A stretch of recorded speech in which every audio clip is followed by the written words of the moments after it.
A paz do Senhor Jesus, sejam todos mais uma vez bem-vindos ao seu canal de leitura diária da lição da Escola Bíblica Dominical, canal José Carlos Maciel. Quero aqui agradecer a Deus por essa rica oportunidade que está me concedendo gravar mais um vídeo para o canal da leitura diária da lição do terceiro trimestre de 2025, a lição 10. A lição 10 que tem o tema a expansão da igreja, né? Porque a igreja estava passando por uma perseguição. Estevão foi martirizado, mas mesmo assim ela não enfraqueceu e ela não desfaleceu.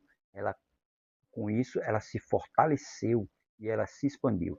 Terceiro trimestre de 2025, como você já sabe, tem o tema a Igreja em Jerusalém, doutrina, comunhão e fé.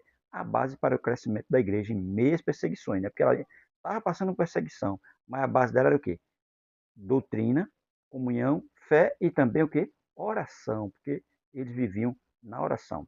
Agradecendo a Deus por todos vocês que estão inscritos aqui no canal José Carlos Marcel, que Deus continue abençoando a vida de cada um de vocês. Continue curtindo e comentando nossos vídeos para que o YouTube recomende nosso canal cada vez mais, embora ele não está recomendando muito. Quero também agradecer a você que se inscreveu recentemente no canal, dizer você muito obrigado. Para mim é uma honra ter você aqui junto comigo fazendo esse canal. Curta os vídeos, comente e se gostar do nosso conteúdo, se for possível, compartilhe com a sua escola bíblica dominical. Quero também agradecer a você que ainda não é inscrito no canal, mas tem assistido nosso vídeo. Se for possível, se inscreva para nos ajudar. Se inscreva para que esse canal possa crescer. Amém?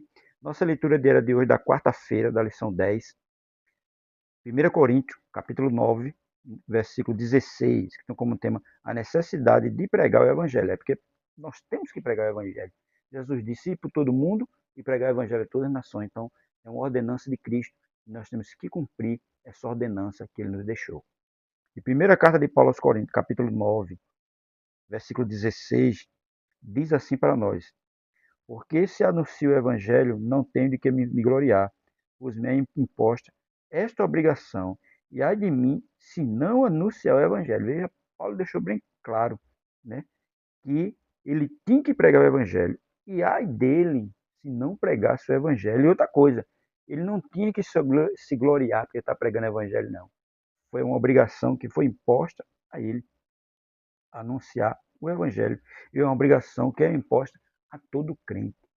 Todo crente salvo em Cristo Jesus, ele tem a obrigação de anunciar a Cristo, onde quer que ele esteja. Numa fila de um banco, numa faculdade, num supermercado, numa praia, numa festa, onde ele estiver, ele tem por obrigação, se ele tiver uma oportunidade, anunciar o Evangelho de Cristo. Ele não pode ficar calado, ele tem que anunciar esse Evangelho, é o Evangelho das boas novas, o Evangelho da salvação. 1 Coríntios, capítulo 9, verso 16, diz assim: anunciar o evangelho é mais do que um ministério, é uma urgência espiritual, é uma urgência espiritual, porque muita gente ainda jaz em trevas. E para ele sair das trevas, é preciso que nós anunciemos a Cristo para ele. É preciso que nós anunciemos o evangelho da salvação para ele, para que ele possa sair das trevas. Aí você pode dizer assim: não, mas eu falei de Jesus para alguém, mas alguém não quer aceitar. Não tem problema. Você plantou a semente está ali. E em breve, no momento certo, na hora certa, o Espírito Santo vai agir na vida daquela pessoa e ela vai aceitar Cristo. O mais importante é você ter falado e não ter se calado. Paulo nos ensina que não há espaço para neutralidade. A igreja precisa levantar-se com paixão e compromisso para proclamar as boas novas. A igreja ela não pode ter neutralidade, né? Ela tem que se levantar com paixão, com alegria, com amor para pregar esse evangelho, para mostrar às pessoas que elas precisam aceitar a Cristo para morar no céu. Porque tem muita gente ainda que está precisando ouvir a respeito de Cristo. E quem é que vai fazer isso? Somos nós. Somos nós. Porque Jesus já fez a parte dele. Agora nós temos que fazer a nossa. O tempo é curto. As almas estão sedentas e Deus conta conosco. O tempo é curto. Nosso tempo é muito curto. No instante está se passando. Os anos no instante estão indo embora. Então nós temos que aproveitar o tempo que nós temos. Né? A Bíblia já diz, remir o tempo. Temos que aproveitar o tempo que nós temos e falar de Cristo para as pessoas.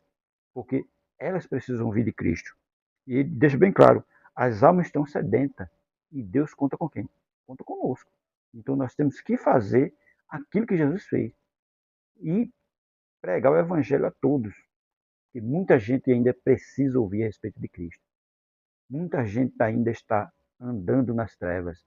E para ele sair dali, é preciso que você fale de Jesus para ele. É preciso que você tenha amor, tenha coragem, tenha, né, disposição e, acima de tudo, pedir sabedoria do Espírito Santo para saber falar, para saber agir nesses momentos. Porque hoje a gente sabe que há uma perseguição. A perseguição não foi só naquela época, hoje ainda tem. Quando nós falamos que somos cristãos, muita gente olha para a gente com cara feia, muita gente não gosta, muita gente diz assim, eu não quero nem ouvir. Mas mesmo assim, nós temos que falar de Cristo. Nós temos que propagar o evangelho do reino, porque a igreja, ela na era primitiva, ela estava passando por uma perseguição, mas a perseguição foi o que? Foi o meio que Deus usou para que ela se expandisse, e ela se expandiu. Os irmãos, por onde passava, falava de Jesus. Parava numa cidade, falava de Jesus. Parava num bairro, falava de Jesus. Onde quer que ele chegasse, eles estavam falando de Jesus, mesmo em meio à perseguição. Então, dessa mesma forma, tem que ser nós. Aproveitar as oportunidades e falar para o mundo que Cristo está voltando e pode ser a qualquer momento. E eles têm que aceitar a Cristo para morar no céu, porque sem Cristo não há salvação, sem Cristo não há perdão de pecado e sem Cristo não há vida eterna. Amém?